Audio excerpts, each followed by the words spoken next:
ایک سوال یہ تحریر فرمایا ہے کہ فرض نماز میں واجب رہ جائے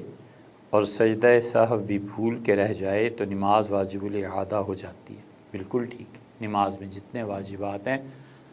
عام طور پہ فقہا نے 17 واجبات لکھے ہیں، اگرچہ حقیقت میں اگر تنقیح کی جائے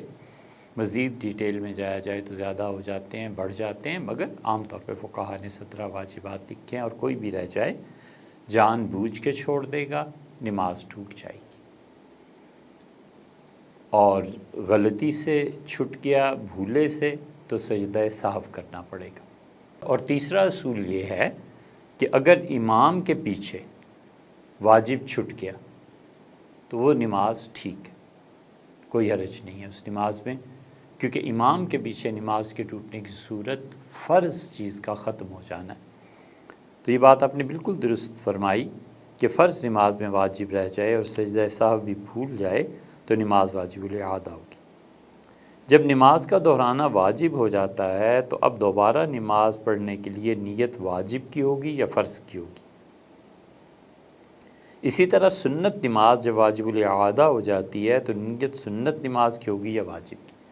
دیکھیں، جہاں تک نماز کی نیت کا تعلق ہے نا، اس میں سنت اور نفل کوئی چیز نہیں،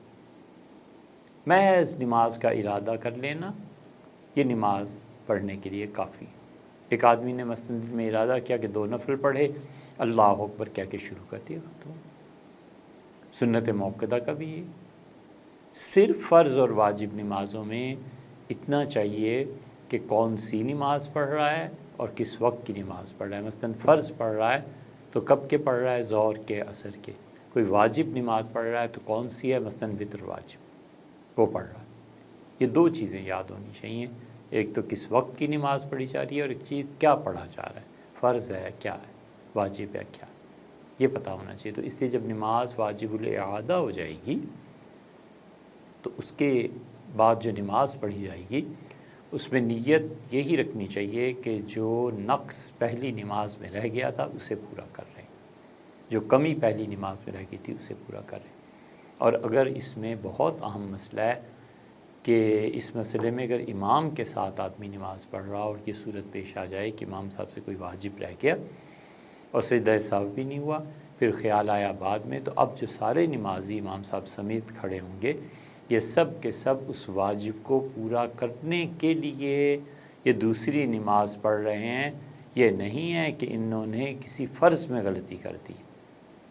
اگر فرض کی وجہ سے نماز واجب الاعادہ ہو تو پیچھے سے آ جانے والے آدمی کے لیے اس نماز میں شرکت درست ہے، لیکن واجب، ترک واجب کی بنیاد پر جب نماز واجب الاعادہ ہوتی ہے تو کسی نئے آدمی کو آ کر جماعت میں شرکت کی اجازت نہیں ہوتی، کیونکہ اصلاً تو یہ فرض پڑھ ہی نہیں رہے نا، یہ تو جو نماز میں پہلے کی کوتاہی ہوئی تھی اس کو پورا کر رہے ہیں۔ اس لیے فقہا نے لکھا کہ امام کو نماز لوٹانی پڑ جائے، مقتدی بھی ہیں اور واجب کا مسئلہ ہے تو چاہیے کہ ایک آدمی کو کھڑا کر دے اور وہ نئے آنے والے آدمیوں کو روکے اور انہیں سمجھائے کہ پہلی جماعت ہو گئی تھی، اس میں کچھ رہ گیا تھا، واجب اس کا ترک ہو گیا تھا، اب دوسری نماز یہ پڑھی جا رہی ہے کہ وہ اعادہ کر کے اس کمی کو پورا کریں، تو لہٰذا آپ اپنی نماز اس میں نہیں شامل کر سکتے، اس میں نہیں شامل ہو سکتے، الگ سے پڑھیے یا دوسری جماعت کرا لی جائے۔ یہ ہے اصل صورتحال۔